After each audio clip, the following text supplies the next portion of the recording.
Polish voters, meantime, have elected a new president. Nationalist candidate Karol Nawrocki defeated his liberal opponent by a razor-thin margin.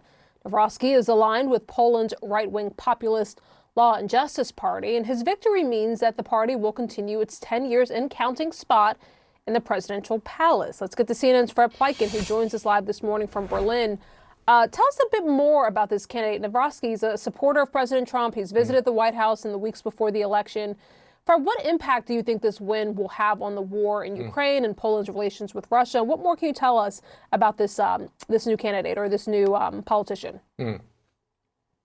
Well, first of all, I think it shows several things about the electorate in Poland, what's going on in Poland, and certainly this will have a big impact on Polish politics as well. Karol Nawrocki, as you said, is a conservative, although I would say the man running against him, Rafał Trzaskowski, is a conservative as well, but much more moderate conservative.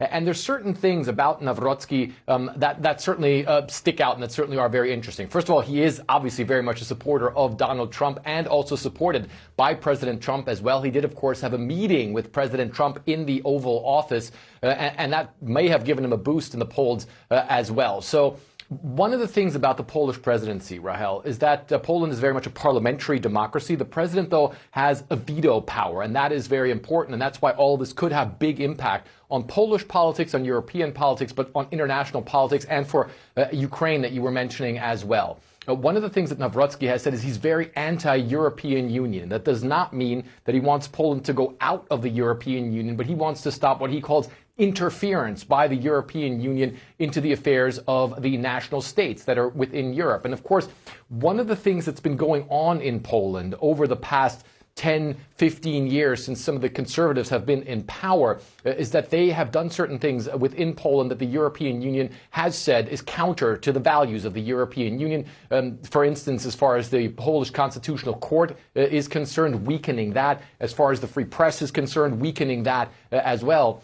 And Donald Tusk, who's the prime minister of Poland, a moderate conservative, aligned with Rafał Trzaskowski, who was running against Nawrocki, he wanted to change that. And now, with the ultra-conservatives having the presidency, or about to have the presidency once again, they can put a veto on that. So all of that could make it more difficult for the legislative agenda that Donald Tusk wanted to put forward. As far as Ukraine is concerned, Karol Nawrocki has said that he does not want Ukraine to be within NATO. Very similar policies towards Ukraine as, for instance, President Donald Trump. He feels that Europe and Russia could get into a standoff if, for instance, Ukraine were to be put into NATO. So he certainly wants a little bit less support there.